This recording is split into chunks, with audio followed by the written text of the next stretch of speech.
Marty Jacknis. He's a great guy. Love him like a brother. He's calling in from Naples, Florida. Marty is the president of Opportunity Maximizer, and his presentation is titled Maximize AI and Your Mind. Marty loves to do the out-of-the-box thinking. And Marty has incredible experience and knowledge to share with you.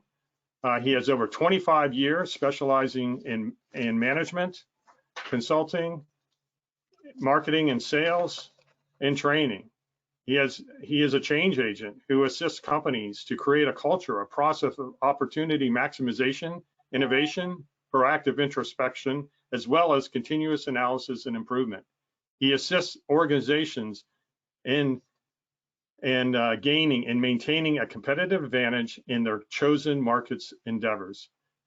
He prefers to work in North America with mid-cap and large-cap companies. He's currently writing a book, which we're all anxious to read pretty soon here, and enjoys cruising the Caribbean and Alaska. So he's a cruiser. All right, Marty, it's all yours. Thank you, Jim. Welcome, everybody. Today, we're going to be talking about, everyone's here saying, I want to maximize my AI and my technology. I want to surf that technological tidal wave rather than suffer from it. And I agree with it. But many years ago, I was a member of the first technological tidal wave when I was working with IBM. And it was quite an interesting time. Computers were only $4 million. You needed 10 people to pray to it. And right now, it's a second tidal wave. It's much bigger, much faster, has much more positive and negative implications with it. But back in IBM, they said, gee, Marty, our customers are only using about 2% of the potential of their computers and 2 or 3% of the potential of their minds. And technology is changing by the nanosecond, but a lot of us are changing by the century. And I know personally there's significant untapped, unleveraged opportunities in our minds. And I want to give you some tools today where we can actually think better, plan better, communicate better, and make better decisions. And it'll make you a much better user and purchaser of AI and technologies. So that's the journey I want to go with you today on. What I want to do is talk about proactive introspective journeys.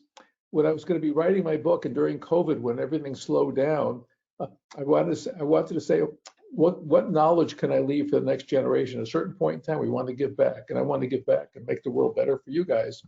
So I wanted to look back and say, what lessons were there? And everyone's, and we'll talk about how you can take one of those journeys and see more there. The second tool is how to capture and replicate the intuition, thinking, planning, and decision-making of top performers throughout an organization. And I'll show you can get much more out of it. And we'll talk about someone who tripled 4 companies using that. Next one is a real goal for most people is to gain and maintain a competitive advantage in your chosen markets endeavors. I'll show you how you can increase your probability of doing that.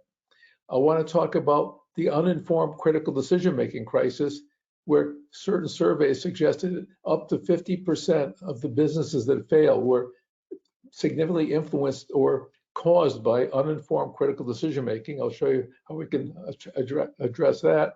And the other thing is we have to create opportunity maximizing organizations and people. And I believe there's massive untapped and unleveraged opportunity surrounding all of us at all times, just waiting to be harvested.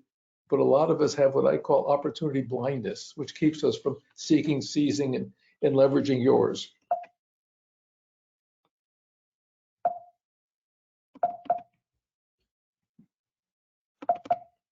Oh, wait, sorry. It should have gone. You need to put it on the slideshow.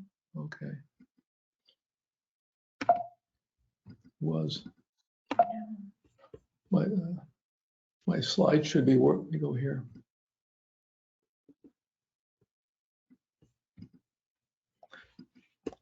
There you go. Okay.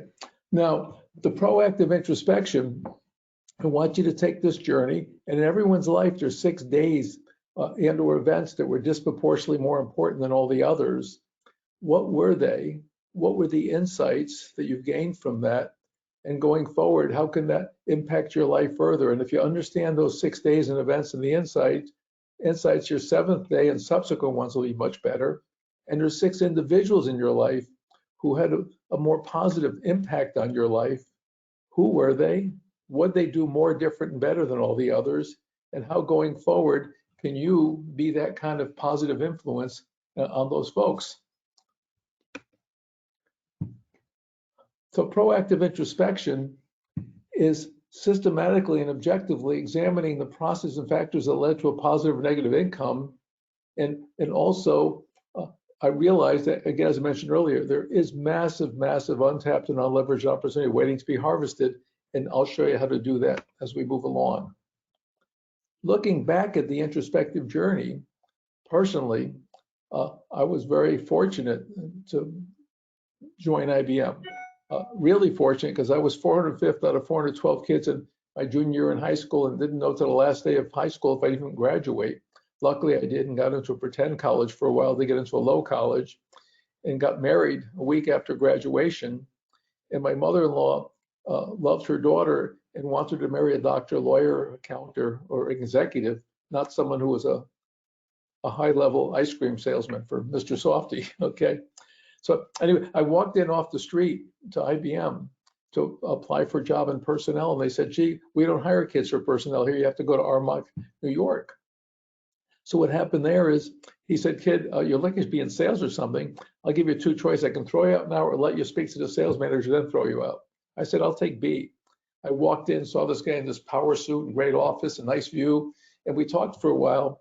And then I did something unconsciously and intuitively, which changed my life. I asked for my application back, and he looked at me like, why do you want that? And I crossed out what I was asking for salary and added thousands of dollars to it and gave it back to him. And he said, why did you do that? I said, I was applying for personnel. It's a staff function, cost of doing business. Sales, I'm pretty good. I can make you a lot of money. I'm worth it. And he looked troubled and offered me a job on the spot. And it changed my life.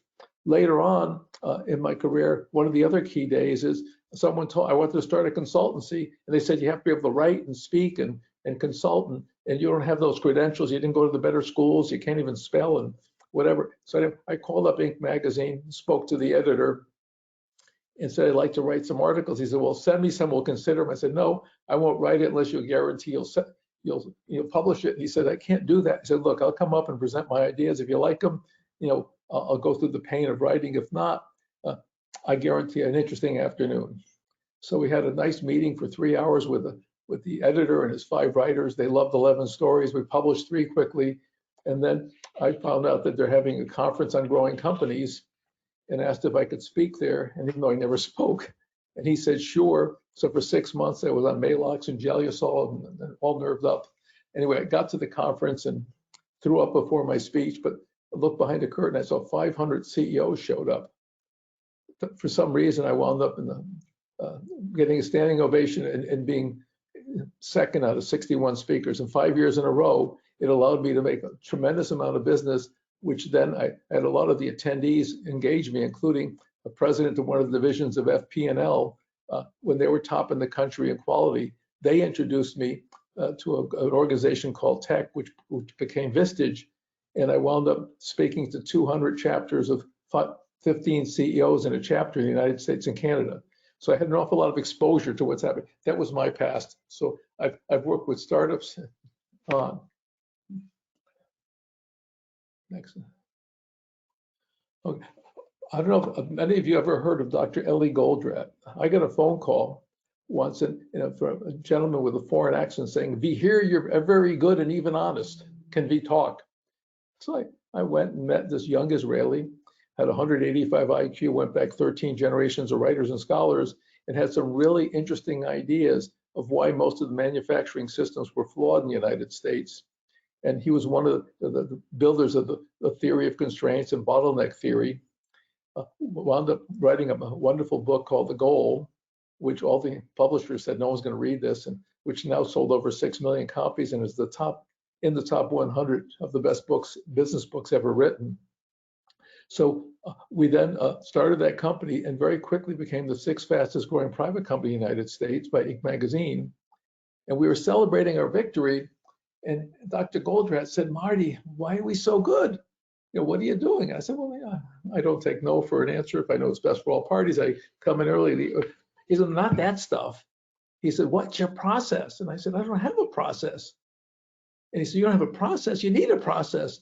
Some morning you're gonna wake up and not be successful, not go back there. And I wanna bring on a lot more younger Martys, and I wanna train them how to do what you do, so I need to know what the process is. And then he said something I'll take to my grave. He says, Marty, you have to learn how to think. And I was a 300% performer up to that point in time. And he's telling me I'm thoughtless? I was a little upset. And I went home and I couldn't sleep that whole night, because the more I thought about it, I said, gee, if to be a good manager or a good leader, we have to not only tell our people what to do, but why and what's behind it. What's the cause and effect? What's the process? And he was absolutely right. And the next day I came back and said, okay, Ellie, you're right. But how do you learn how to think? He says, that's for you to figure out. And that's the journey I've been on. And I went from being unconsciously and intuitively successful to consciously and systematically intuitively successful. When we talk about people in our lives, and I believe he's listening to this webinar. Joey, how are you? Bless you. About the time of COVID, when I started writing my book, I got an email from Joey. And Joey said, gee, Marty, I'm glad you're still alive. Thank you, Joey. He said, I just want to thank you. You changed my life. It was an interesting email. So I called up Joey. I said, okay, what's this all about? He says, Marty, my company went from 18 million down to 10.2. I was one of the top regional people in the company selling. And the president said, Joey, can you go to the Inc. conference on growing companies? I want to get some ideas how we can turn this thing around. So Joey went there, and there were like 8 key speakers. He said to me, gee, Marty, I liked what you were talking about, and you made it so simple in English that I can understand it, even probably teach it. So he stayed at the conference, and then instead of having a knowledge suite, a hospitality suite, where if someone's inebriated and you're not, it's not good. He said, came up with an idea of a knowledge suite, because all of you will have questions. And rather than drink together and party, I can have some nice little appetizers, but no alcohol, and have you come up and we'll answer all your questions. I will not sell. If you want to buy something, fine, but I will not sell. I will be there to answer your questions. It will be open as long as you have a meaningful question that I can actually answer. And we started at 7 o'clock in the evening until 2 a.m. And 80 companies come up, and Joey stayed the whole time. And Joey really wanted to learn. So Joey engaged me to come in and do some consulting and training for his 55 reps. And it was amazing what happened from there. Joey called me and with that note and said, Marty, I just want to tell you what happened. That's what happened. Based on the ideas that you shared with me in the consulting in those sessions, I took the company from 10.2 million to 54 million. We sold it for 100 million. The next company we took from 17 million to 55 million. A startup, which was like a $250,000 business, we took to 2.5. And now I'm an entrepreneur and I have my own business, and we're growing at rates like that. And he said, thank you very much. And Joey is an incredible implementer, because when I speak to all those president groups, they get the information, they get back, and there's massive distortion and diminishing of the message, and they didn't have a Joey to hand it to. So Joey, bless you, you're awesome. One of the key tools that let Joey do that was something I call MPV. It's a universal planning, thinking, decision-making, and communication methodology that enables individuals to maximize the return from every one of their initiatives and endeavors. It's really, again, like capturing and replicating the intuition, thinking, planning, and decision-making of top performers. And there's 3 levels in it. When I did all my sessions for all those presidents, and I do an experiential exercise, and most of them either didn't have a good primary objective, which is the most reasonable objective that should be achieved during a call meeting or initiative, but it was either limited or self-limiting. And what I'm saying is top performers need 3. One is that good primary objective, the most reasonable things that would happen. But besides that, it costs us a lot of time and effort and money to make a call in those days. So the minimum objective is the objectives that must be achieved in order to make a call, meeting, or initiative worthwhile. And when I go there, at least I want to find out if I didn't get the deal, why not? Was I dealing with the right person? Was I communicating effectively? Was asking the right questions? Are there other people I should be meeting or have a meeting with? So I found in one case, one of the minimum objectives led to one of the biggest sales of my life, because I was making I went to try and sell something, a leasing deal, and the guy said, I just signed the lease for 3 years. I'm sorry, you know, we're all set. And I was ready to leave. And meanwhile, it was a new company I went to, and for 7 months, I didn't make a sale. I was calling my headhunter. I said, gee, how fast can I get a job in a career? So a job of a month, career 9 months. And then, but he said, just keep doing it. So next thing I know, the stock market's changed, and stock and volume went up from like 29 million to like 80 million shares a day. And he ran out of 3 years capacity in a few months, and he had to put out bids. He said, so I went and I said, you know, can I have lunch with you so you can teach me a customer's perspective? You know, because I said, I don't know that much about leasing. He said, sure. We had 3 deals. He let me bid on the new deal. I made $1 million deal there, and based on some ideas he was sharing over lunch, another $2 million deal. Next thing, I got an email from our president inviting me to the leaders conference, and averaged 300 to 400% in that business. Because I had a minimum objective to a nice guy and honestly said, I don't know, can you help me? It was interesting, but I got this from the Insights. And then on top of that, just visionary objectives.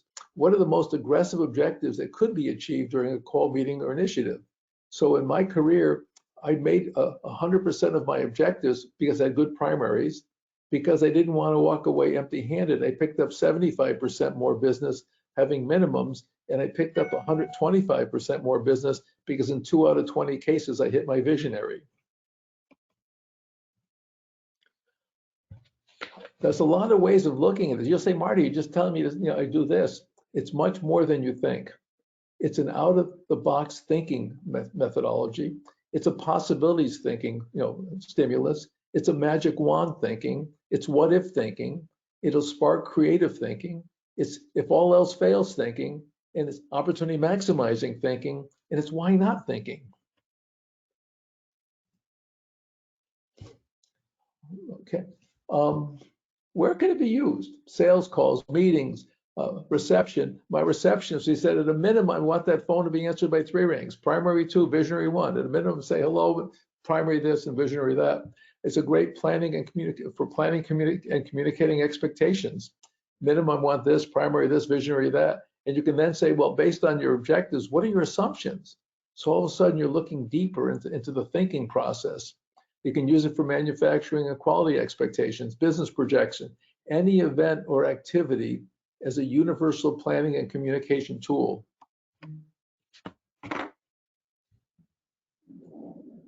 What are the advantages? You can aim and shoot higher. You can walk away with more from almost every initiative.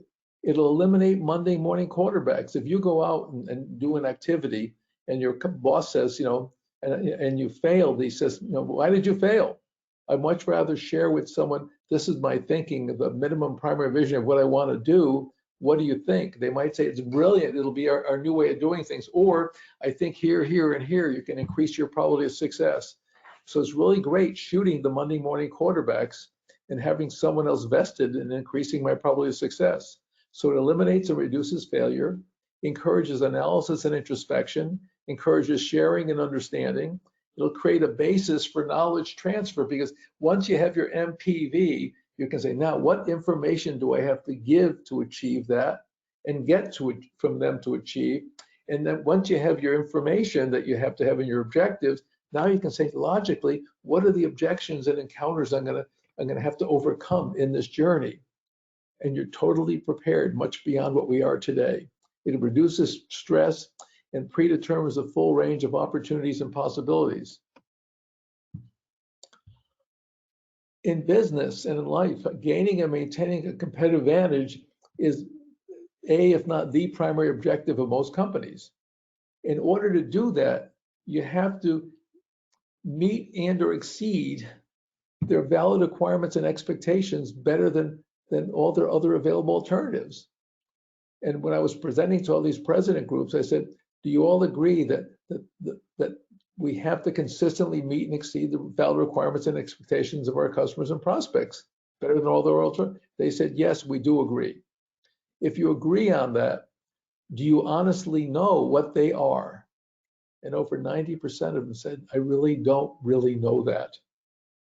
If you know you don't know and have to know, what should you do? They said, oh, we have to find out. I said, how are you going to find out? Well, ask them. I said, ask who? The customer. Great. But you're making an assumption that the customer actually gave some careful thought to it and derived what would be the right valid requirements, expectations, and prioritized decision criteria. And do you honestly believe your customers and prospects did that? And they said, no, again, 90%. So now it's the blind leading the blind. And we really can't sell. We have to sit down with those folks and really talk about their needs and expectations and say, gee, if we together we're going to make an informed decision, because I don't want to sell you something that's not going to help you. And I want to make sure I'm selling you the best thing. So why don't we have a discussion with them and help them derive what they really need besides what they want? And the last question there is, do you honestly know how well your competitors to your common customers and prospects meets and exceeds those expectations? And again, the answer was no. And we have to know that to succeed. So we have to be able to research, and information is very, very important. If you had a heart problem and you need an operation and you had two choices, one, a doctor from one of the top universities in the country and having straight A's, and one was someone from a startup new university. And then I said, if you had a choice to have the operation on your heart, who would you choose? I'd take the guy with straight A's from that university. I said, great. Then I had some more information come in. After 100 surgeries, the doctor from the great universities, 72% of the people made it off the table alive. And the other person, 98.5%, walked off the table alive. Who would you choose now? And what I'm seeing is a lot of people are using the wrong information. I'm working with a new group of people in AI, some really far thinking people, said that most people are using the wrong data and information, and they have a quick way of saying, what are the 3 or 4 most important things you really want to know that we can really get a handle on, which will give me a high prediction of success with it. And also they worked on something we're saying with communicating information that was not secure. They came up with a much better way of communicating things in a secure way. But again, all information is not equal, and we have to determine what is the key things. And a lot of the first things I looked at were somewhat outdated. They were inaccurate, some unproven, some were biased, some they actually left things out that they shouldn't have, and a lot weren't insightful or predictive. So we have great tools and technologies, but we really have to ask ourselves, is that the best thing? When they first came out with digital watches, I immediately bought one. It was a really good looking watch. It told me a date and time. 3 months later, I can get a watch for 10% of that cost with 12 or 15 functions. So I want you to go quickly, but I want you to make informed decisions on which vendors and which solutions you have. And there's too many things going on in AI today and technology that are fun to look at, but we don't have time to go after all of them. And I really believe we have to have a process, an individual who can make people focus on what can give the company competitive advantage better with that technology versus most of them. I came up with a simple way of looking at competition in your situation. And this one I'm saying price, just made up a price, functionality, color, size, terms, conditions, local service. So let's say there's 8 or 10 key decision criteria. And there's a lot of ways we can derive that and make sure that it's real. And then I asked the folks, are all these things equal? They said, no. I said, which ones are high of importance, medium, and low? And in that case, we said, gee, if price is high, functionality is high. In that case, color was important. Which are at medium things, it was terms and conditions and that sort of thing. So if we really got the right criteria and we honestly prioritized it right and objectively looked at ourselves and the top few competitors, then look at the thing on the first line, price is important. And my company in that case was second best. So I've given it a 2 multiplier. So 3 times, I get 6 points for that. The guy, competitor number 1, he's best. He gets 9 points. And anyone who's not number 1 or number 2, I gave him a 1 multiplier. So he has 3 points. Second one, my company was best on functionality. So I got 9 points. This guy was second best, got 6, etc. So if we were right on the criteria, right on the prioritization, right on each capability of these players, if they made a truly informed decision, they would choose my organization. So I'd go out and I would basically educate them on making informed decisions and say, based on this survey, obviously we're the best choice. We want to earn the right to do business with you. But the person, the level 2 competitor there, he's got a problem. He has 34 points, and he has to say to himself, okay, what are the areas where I'm weak in that are really important to that client that will let me get equal or above that person?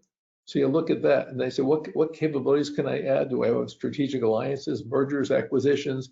There's an awful lot of things they can do, including realizing that I can't compete tomorrow with Amazon.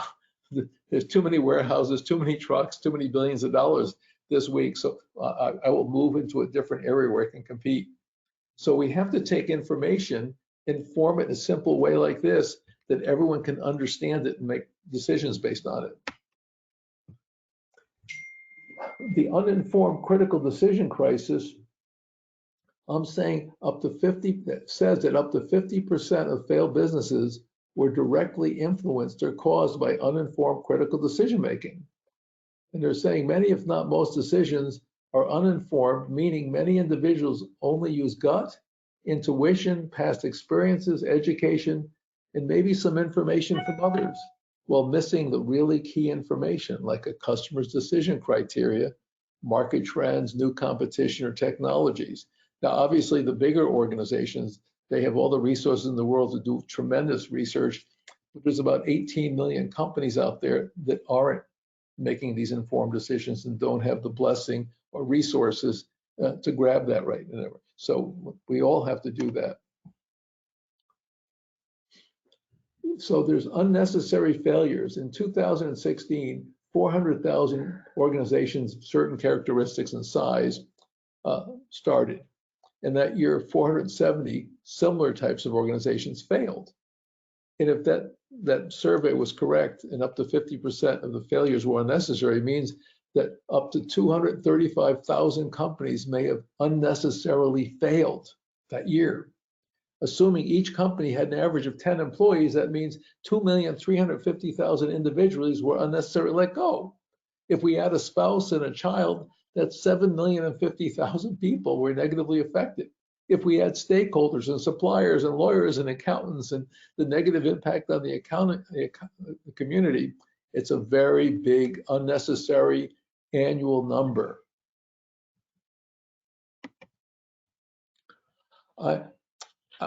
I would like to have a wisdom funnel and repository. In business, we probably face about a dozen annual, predictable, repeatable, critical decisions. And, should I have a second shift? Should I merge? Should I acquire another company? Do I want to change my compensation or my positioning in the market? Big things. And since we know that we have those decisions pretty much every year, why not proactively sit down and say, okay, I made it based on gut and intuition last year, a very quick decision. What can I do?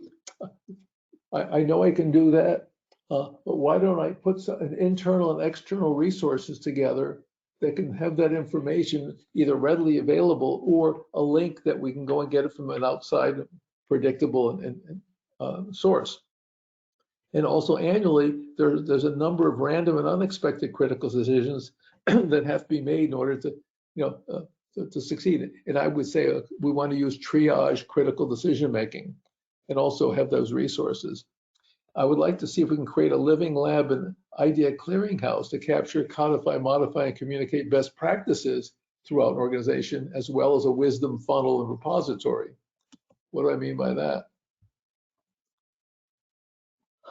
That big cloud is all that information that keeps growing and growing and growing.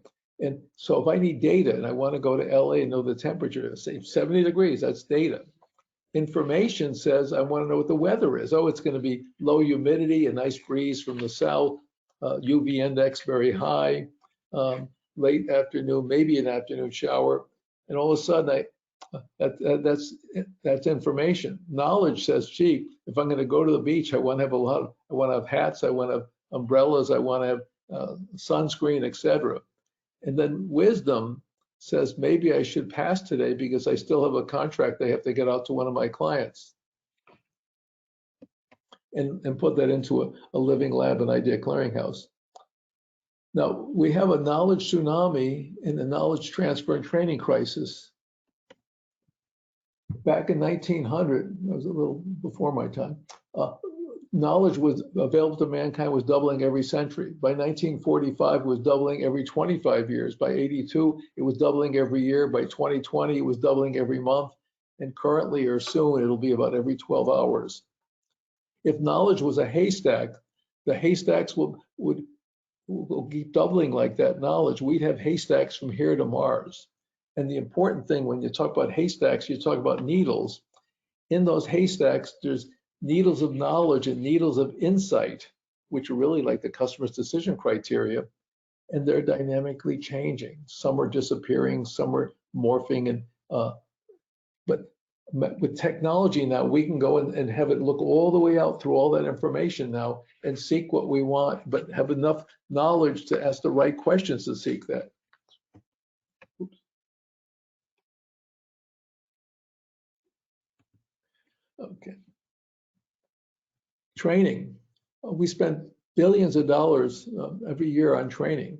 One study says only 15% what's taught is absorbed, only 15% what's absorbed is applied. Therefore, only 2.25% actually gets utilized. If we look at it carefully, the first thing for change is we're doing awareness raising right now, is awareness raising. I was a kickoff speaker for a conference for sales and marketing management with 2,000 executives.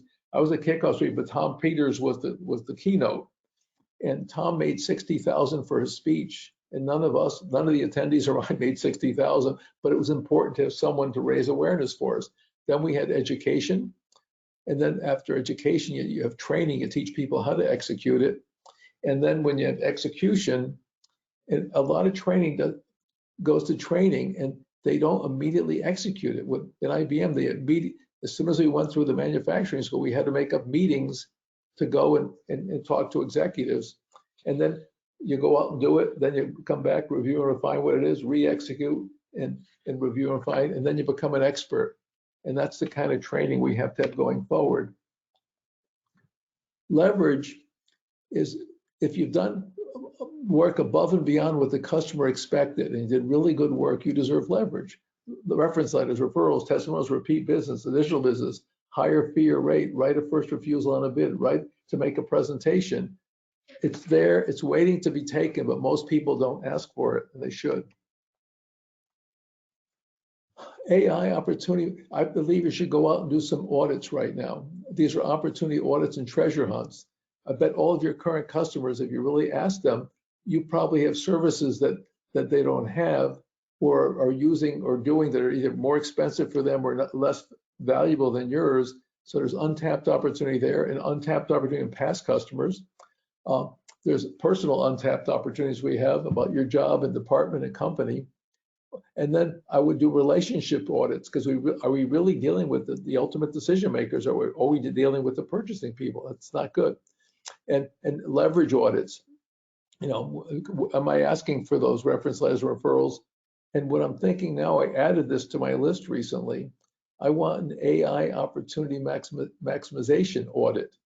Because when you take a look at all these new things coming up, we want to have at least a team or department or philosophy of saying all these new ideas are coming at lightning speed, but they're not all equal. So we need some way of having our people in our relevant departments in the company looking and having a filtering system say, these 10 things this year will give us the greatest lead, and these are next, and they're dynamically changing. So you need to have that mindset there. One client that I was working with for the first time in 126 years going to have to lay off 17 people. They're losing $1 million. And what we did is we had them do a treasure hunt. to go back and look at existing and past customers to see if we can turn it around while we're waiting for the seeds of a new strategy to take hold. And because of the treasure hunt, we actually went from $1 million loss to $1 million profit in just 9 months, which allowed the seeds to germinate, and they had $100 million in new business the next 3 years. What are we saying here? We all have to learn how to think. We must communicate the complex simply. So many gifted people and knowledgeable people like we have watching this communicate and assume the other person understands what you're talking about. We have to make sure that we're talking in their language and their perspective. And I've seen major things happen when we do that. When traditional doors are closed, try the road less traveled. I mean, that's how we got into IBM. Don't accept the initial no if you know it's best for all parties. What's your minimum primary visionary objective?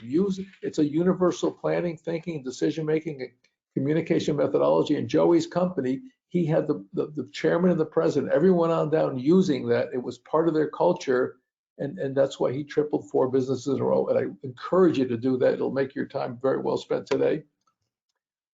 To gain and maintain competitive, again, you must consistently meet and or exceed the value requirements and expectations of your customers and prospects better than all of their other available alternatives to earn the right to someone's business. The uninformed decision-making says you get the facts. You have to know what you don't know, and what you need to know, and you have to prepare for the expected and unexpected critical decisions that are coming up. Again, there's massive untapped and unleveraged surroundings at all times waiting to be harvested. Let's do our harvesting.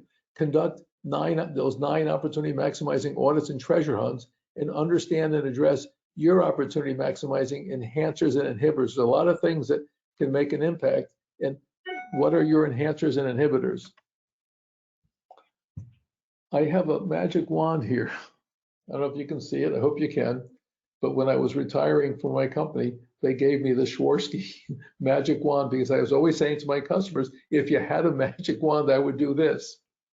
We don't have time. I wish we had time to do an offsite and work on an island, whatever, and just really go slowly and look under the covers on all these issues. I would want to create a culture and process of opportunity maximization and transfer your comfort zone captives into opportunity maximizing masters. I'd want to create a change-ready, willing, desirous team to get to the top and stay there, because everyone has to be change-ready, or your company is going to be stalled and you're going to be in trouble. We need a technological and competitive threat and opportunity early warning system. We need to create and maintain a living lab and idea clearinghouse to capture, codify, modify, and communicate best practices. And we need a technological and opportunity maximizing department, team, or leader, just to mention a few. I enjoyed talking to you faster than I'd like to in a different vendor, but on the bottom here, if anyone wants to talk or ask questions, whatever, on the bottom here, I have this Candly thing. You can, if you take that down, you can set up a short meeting, be happy to talk to you and share ideas and help you on your journey.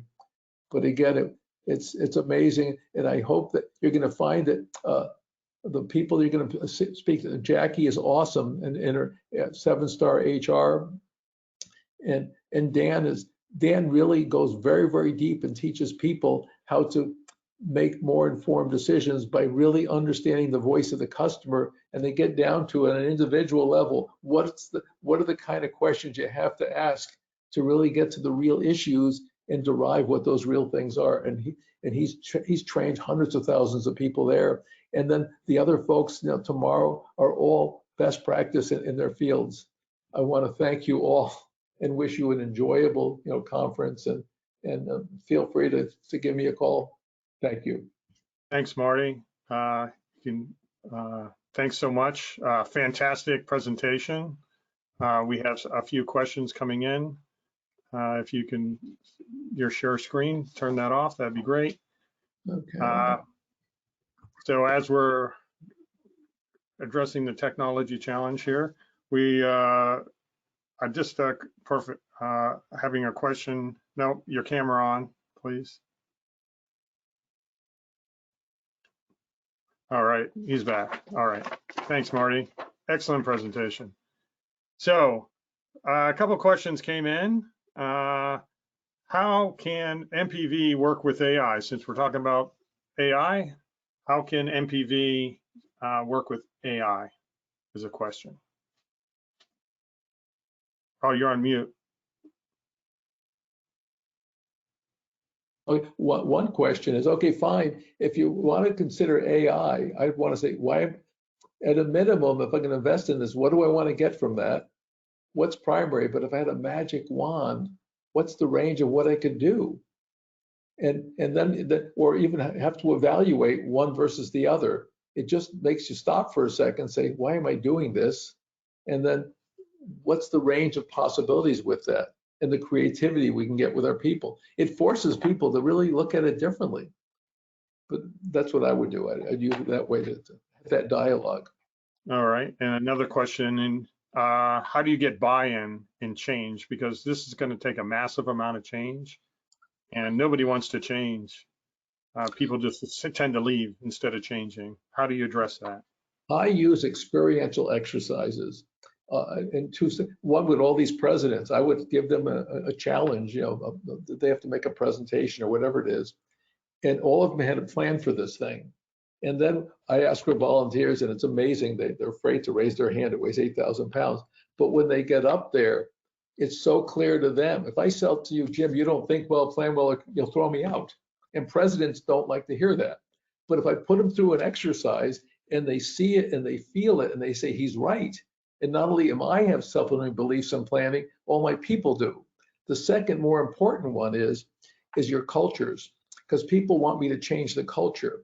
So I have an experiential game and exercise that I do, and I've done it for 1,500 people at a time, as well as 15 or 1,000 in one gathering.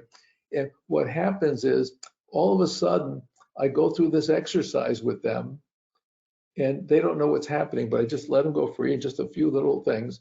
And next thing I know, they finish it, and they're absolutely amazed because we wind up with 4 orders of magnitude increase in productivity. And I can teach almost all the principles of good management leadership, in that one game. And I ask them at the end, if you had a choice going forward of running the company the way we did today and before today, or this, almost 100% say, I want this.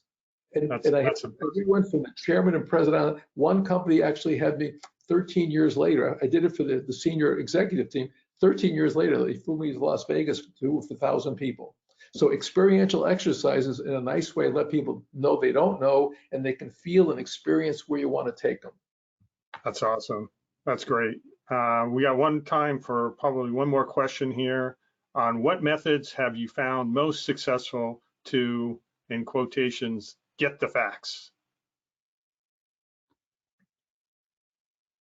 You have to, well, first of all, you have to stay back and say, all information is not equal. What are the facts that'll give me the real truth of this thing? So we have to be able to go through and say, what are the real drivers of that decision? So it's an iterative process, and you can talk to others, but at least if you ask the questions, you'll find out. And that's why that firm that I met, they showed me that most things we're looking at, they're missing some other very, very key indicators that they could really pick up very quickly, and they help people with political campaigns and other things of finding out the real issues that are happening today on an almost momentary kind of situation. So there's a lot of ways of getting to the real facts and the important ones. So one last question here. Sustaining change and making it last. So we very often go into organizations, we make change, and I call it attention save change, because it works, but then it doesn't stick. Yep. How do you really drive an organization to have sustained systemic underlying change that people really adhere to? I wrote an article on this in a philosophy. It's called the wave phenomena. When we decide to lose weight or get organized or stop smoking or do something, we get all excited. And I lost 12 pounds and felt good. And all of a sudden, my belt, everyone says, you look good. And people say, hey, you look good. And I say, oh, wow. It's like going up this thing and I reached my 12 pounds. And then all of a sudden, it's like the eye of a hurricane. The wind stopped blowing from this direction and start blowing from the other. I said, well, I'm a chocoholic. Maybe I'll just have a taste of ice cream. Maybe I'll have a scoop. then maybe I'll have a sundae, maybe a banana barge. And I wound up going from losing 12 pounds to gaining 17. There you And go. most of the initiatives you're talking about happen that way. So I came up with a different philosophy. The reason that happens is basically it's normal. It's normal habit with people. So I take the chart and I say, okay, I'm going to have an objective, and then I'm going to track and measure. And as soon as it gets into that intervention zone, I have a secondary stimulus. So I have a new plateau, then I have another stimulus and another, and that basically IBM did that. They've had a monthly contest and annual. So let's say you're so far ahead annually. So I don't want to get in that contest. So IBM said, why don't we have a monthly contest and we still give someone the prize for annual? So we can build strategies which will keep people focused. Joey, everyone had to have an MPV and they had to have quarterly objectives. And that's why his people just kept going. And everyone in the organization had to use MPV. It was a mandate. Bless you, Joey. But those are the simple things you can do to initiate and sustain change in culture. But again, it's a lot of experiential things, and they have to be simple and logical that they can understand and say that makes sense. We're not playing games. Well, thanks, Marty. Fantastic talk and responses to those questions. I think we could talk for an hour or two just on this, no problem. We'll listen to it offsite for a week. Yeah. I mean, So the MPV and all the other tools that Marty mentioned, please reach out to Marty. You have his information. There's articles. There's also 3 articles attached to this to give you some insights. Thanks, Marty, for reminding me. Yep, you have those 3 articles that's out there for you to peruse and get a better understanding what Marty can do. Of course, you can go to his website if you want to contact him. He'll be more than glad to respond to help your company make that change, that critical change that everybody needs to make to catch this technological tidal wave.